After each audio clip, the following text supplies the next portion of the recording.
So across the last 12 or so years, or 13 years, I guess now, that I've been doing this, I've spent about half of it in a team setting, VHP, small team setting, not big organizational team. Um, and then about 6 or 7 of it just kind of independent, rogue, no real responsibility or real team that I'm working within. And both have pros and cons. There are certain things about both sides that I enjoy and that I dislike, and like anybody else, there's an advantage and a disadvantage to being in each. Last year, when I came out here, at the time, I didn't really think too much about this.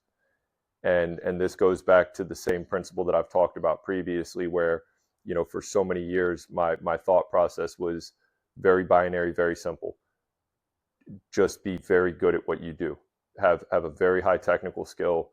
Be very knowledgeable on what you're doing and how you're doing it, and just deliver good work. And everybody will get along and go along, and there won't be any kind of friction or issues.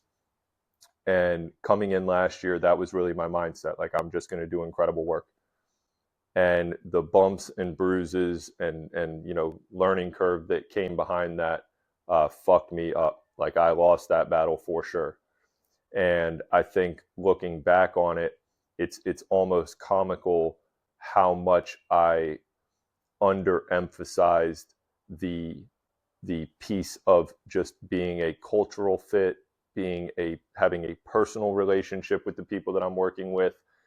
And for those of you who have seen this in action, you understand what I'm saying by this, but like, I call it the Wu-Tang Spellman clan. Like, there's 40 people in this thing, and they just keep coming out of nowhere, and there's always somebody who's popping up every day, and they've been doing all these different things for so many years, and it's pretty unorthodox. Like, it's far from a conventional system.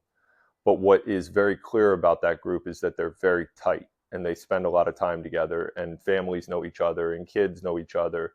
And so it's a very personal but professional thing. So I was the clear outlier last year.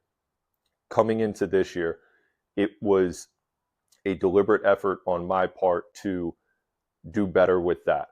And for those of you who know me personally, know how difficult that can be for me sometimes. But we put a lot of time into dinners and just going over and watching games and hanging out and getting lifts together, working out, just trying to spend more time together. And I think that is inarguably the most important factor from what was different between last year and this year, was that we actually genuinely knew who each other were. We actually genuinely gave a shit about the other person's well-being and what's going on and how this process is going. And it made the work side much smoother.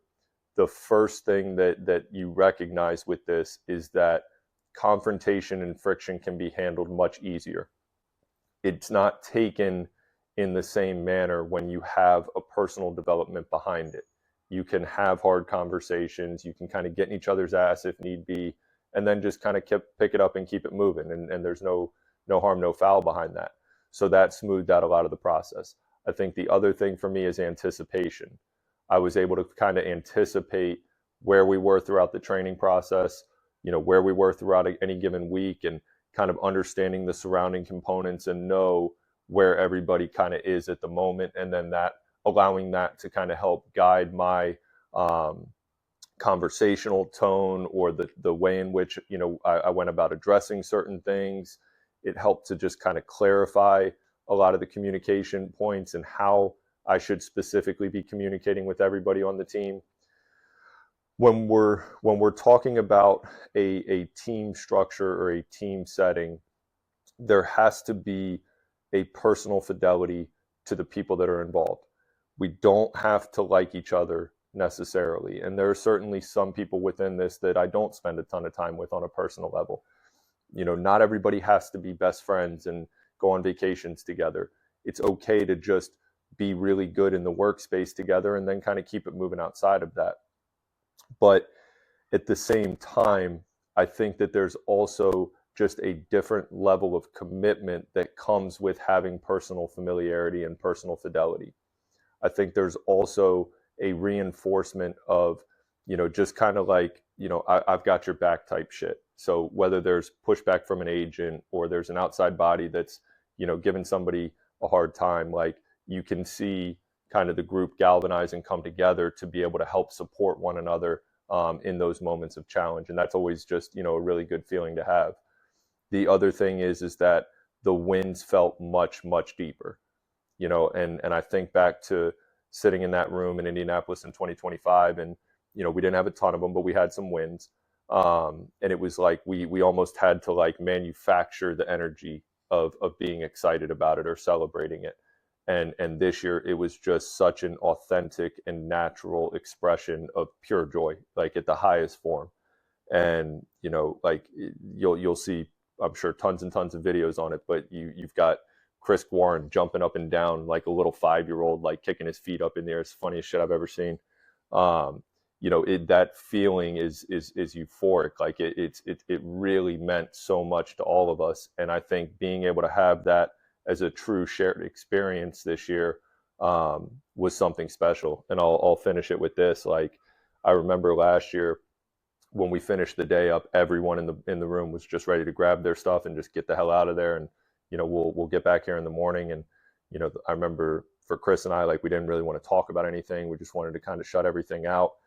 And we had multiple days this year. Like we were out there for 8 days. I want to say there was probably 4 or 5 of them where the work was finished by midnight, and we didn't really leave the room until like 3 in the morning or 4 in the morning on a couple of days, because we all just wanted to stay there. We all just wanted to continue to be there. And sometimes it was technical talk and talking about the plan for tomorrow or what happened today, but the majority of it was just kind of shooting shit. Like we just wanted to be around each other. And I haven't really felt anything like that in a professional setting in my life. So takeaway points: when you're coming into a new organization or a new team, don't ignore that personal component. Don't think that just being a good professional will override some of these intangible things.